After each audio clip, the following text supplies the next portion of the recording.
Nakakabwisit talaga, Alice. Hindi nangyari ko ano yung iniisip ko. Kabaliktaran. Alam mo, pinagbintangan pa nila ako. Kinidap ko si Felma, yung mga anak sa labas ni Manuel na yon.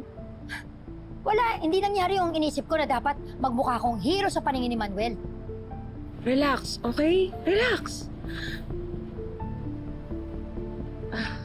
Sige na muna. Duty na muna ako. Ha? Saan ka pupunta? Parang tanga to si... Ano? Ano na naman, Manuel? Ano naman ibibintang mo this time? Di ka pa ba tapos? Hinahanap ka ni Felma. Nakwento niya sa akin yung nangyari. Maraming salamat at inilagaan mo siya. Sabi ko naman sa'yo, di ba? Pero ayaw mo maniwala. Hindi pa sinabi ni Fel.